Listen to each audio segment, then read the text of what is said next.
Of course, most of the cameras are focused on what's being said inside the UN for the assembly. But the I-team took both conventional and hidden cameras out to shops, restaurants, and hotels. And Chris Glorioso found elites from some of the world's poorest nations seeming to live the high life on the streets of Manhattan. Assembly is called to order.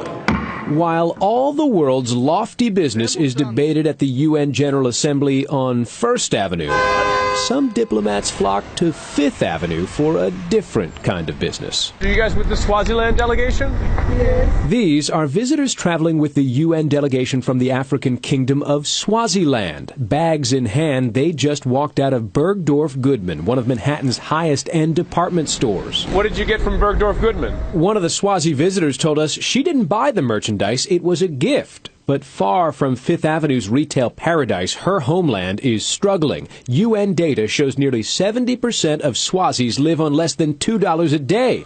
Yet the country's UN delegation stays at one of the city's finest hotels. The lavish spending is just endemic of autocratic politics as a whole. NYU professor Alastair Smith studies the politics of developing nations. He says Manhattan's Tony retail district has become a playground for the third world's ruling class. They're here for the shopping, the food, the wine, the dining. They're not here for the serious policy issues. We found the UN delegation from Togo staying at the Mandarin Oriental Hotel, where suites go for between $8,000 and $18,000 a night. Meanwhile, 2.4 million Togolese people survive on less than $1.25 a day.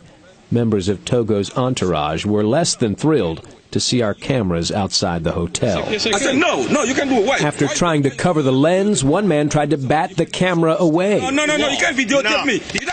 Across town, the UN delegation from Mali chose to stay at the Waldorf Astoria. Mali is the third poorest nation in the world, according to UN numbers. Nearly 5 million people face starvation here.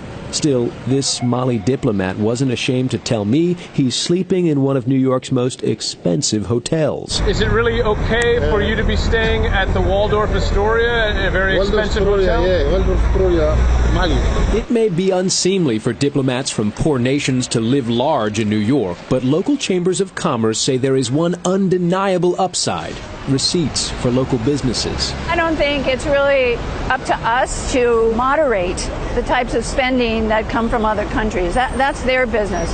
What I'm concerned is with the economic impact in the city. And regardless of who's spending the money, I like the money. I want the money.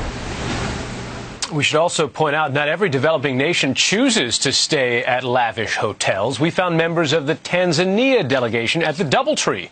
Still, nonprofits that monitor developing nations are becoming increasingly sensitive to the issue of third world rulers spending money abroad.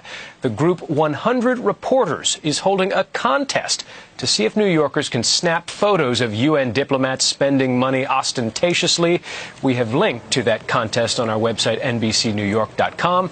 The UN General Assembly, of course, will finish up tomorrow. Back to you.